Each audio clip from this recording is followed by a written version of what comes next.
ମାଇପି ପଞ୍ଝା ବିଲକୁ ଯିବେ, ମାଇପି ପଞ୍ଝା ଧାନ ବୁଣିବେ, ଅଣ୍ଡ୍ରି ପୁଅ ଥବ ଖାଲି ଟିକେ ହଳ କରିଦବ ବୋଲେ ଚାଷ କରିଦବ।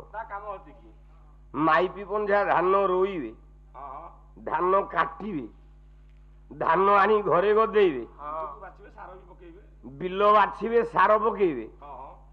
ଅଣ୍ଡ୍ରି ପୁଅ ଦିନ ଯାକ ବସିକି ତାସ ଖେଳୁଥାଉ, ଯେମିତି ଧାନ ଅମଳ ହେଇକି ଘରକୁ ବାଢିକି ଆସିବ ବେଙ୍ଗଳା ଟିକେ କରିଦବ। ସେ ପଚାରିବ ଭାଇ କେତେ କୋଟି ଧାନ ହେଲା? ନା ଏ ବର୍ଷ 80 ଭରଣ ଧାନ ପାଇଛି।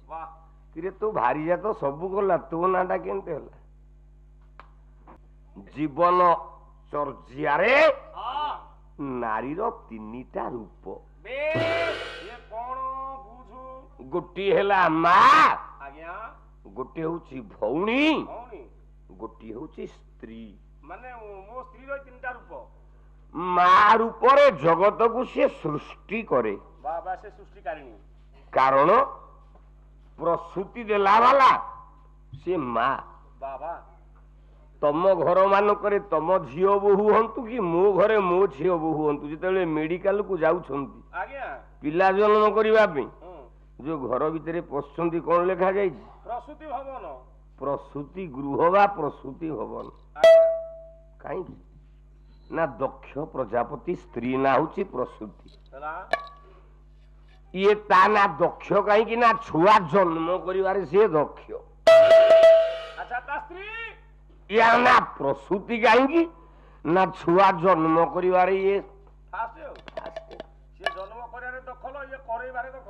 ତେଣୁ ତମ ଲେବର ରୁମ ଲେଖା ଯାଉଛି ପ୍ରସୂତି ଗୃହ। ମା ଜନ୍ମ କରେ, ଭଉଣୀ ଜଗତକୁ ପାଳନ କରେ, ଆଉ ଜଣେ ଅଛି କାଳୀ,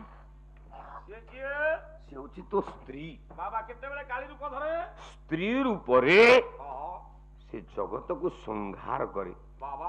ଆମେ ସବୁ ପାଲା ବାଲା ମାନେ ଘୋଷିଛୁ ଏଇ ପଦକ, ଗାଉଛୁ ସବୁ ପାଲା ବାଲା ଆମେ ଶିଖିଛୁ ଏଇ ପଦଟା। କଣ ନା ଦିନ ମେ ମୋହିନୀ, ରାତ ମେ ବାଘିনী, दिन में